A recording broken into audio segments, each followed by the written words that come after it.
আসসালামু আলাইকুম। এবার সাংবাদিক ইলিয়াস হোসেনের নামে আল্লাহর কাছে বিচার দিলেন গোলাম মাওলা রনি। বাংলাদেশ আওয়ামী লীগের সাবেক এমপি গোলাম মাওলা রনি সম্প্রতি সামাজিক যোগাযোগ মাধ্যমে যুক্তরাষ্ট্র প্রবাসী বাংলাদেশি সাংবাদিক জনপ্রিয় ইউটিউবার ইলিয়াস হোসেনকে নিয়ে মন্তব্য করেছেন, যেখানে তিনি ইলিয়াস হোসেনকে উদ্দেশ্য করে গুরুতর অভিযোগ এনেছেন। রনি তার অফিসিয়াল ফেসবুক পেজে প্রকাশিত একটি বক্তব্যে উল্লেখ করেন, ইলিয়াস হোসেন তাকে ময়লার গোলাম বা আবর্জনার কৃতদাস হিসেবে অভিহিত করেছেন। গোলাম মাওলা রনি জানান, তার নাম রেখেছিলেন তার দাদির ভাই ধলা মিয়া পীর সাহেব, যার অর্থ আল্লাহর গোলাম। গোলাম মাওলা মানে আল্লাহর গোলাম। তিনি বলেন, জন্মের পর থেকেই এই নামের বরকত আমাকে ঘিরে রেখেছে। আওয়ামী লীগের সাবেক এমপি দাবি করেন, আল্লাহকে বাদ দিয়ে অন্য কোনো মানুষ বা বস্তুর দাসত্ব থেকে আল্লাহই তাকে রক্ষা করেছেন। কথার সাথে কেউ পারবেন না, কারণ ওনার কথা খুবই পটু। তিনি মন্তব্য করেন, জনাব ইলিয়াসের সঙ্গে আমার কোনো পরিচয় নেই, কখনো কথাও হয়নি। তিনি সাংবাদিকের বক্তব্যে হতাশা প্রকাশ করেন এবং বলেন, তার গীবতের ধরন দেখে আমি খুবই আশ্চর্য হয়েছি। অর্থাৎ ইলিয়াস হোসাইন তাকে নিয়ে কথা বলেছেন, এটাতে সে গীবত করেছেন, এমনটি বলছেন গোলাম মাওলা রনি।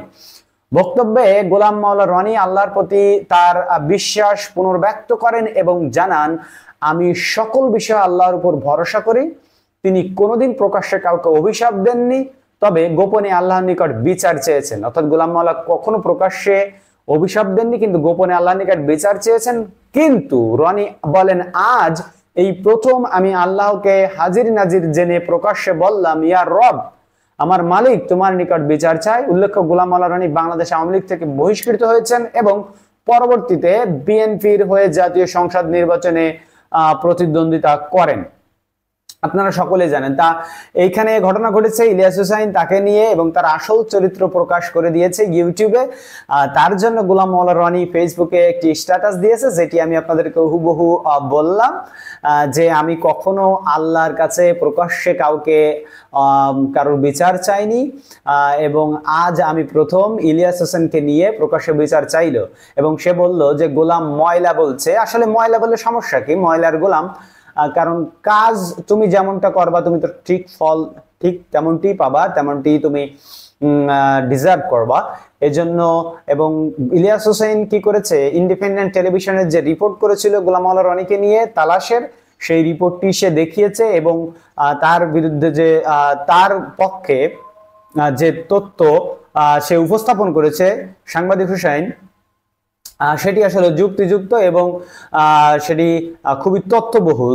যে তার পিতা, সেখানে তিনি কোনো কথাই বলেননি, কিন্তু শুধু বলেছে আমি তার কাছে বিচার দিলাম। গোলাম ময়লা নিয়ে তার গায়ে লেগেছে, কিন্তু তার পিতা কি ছিল, তেল বেচতো, তেল বিক্রি করতো, এরপরে সে ফরিদপুর থেকে পটুয়াখালী কিভাবে গেল, এই সকল বিষয় নিয়ে গোলাম মাওলা রনি কিন্তু কখনো কোনো কথাই বলেনি। তাহলে বোঝা যাচ্ছে ওই কথাগুলো সত্য এবং তার যে অপকর্মগুলো আছে সেগুলো সত্য। ধন্যবাদ সবাইকে ভিডিওটি দেখার জন্য। আমাদের পরবর্তী ভিডিও দেখতে চাইলে আমাদের চ্যানেলটিকে সাবস্ক্রাইব করে রাখুন। আমরা নিয়মিত আপনাদেরকে সকল খবর জানিয়ে থাকি। দেশে প্রবাসে যেখান থেকে দেখছেন সকলকে স্বাগতম এবং আমাদের ভিডিওতে একটি লাইক দিতে ভুলবেন না বন্ধুরা। আল্লাহ হাফেজ।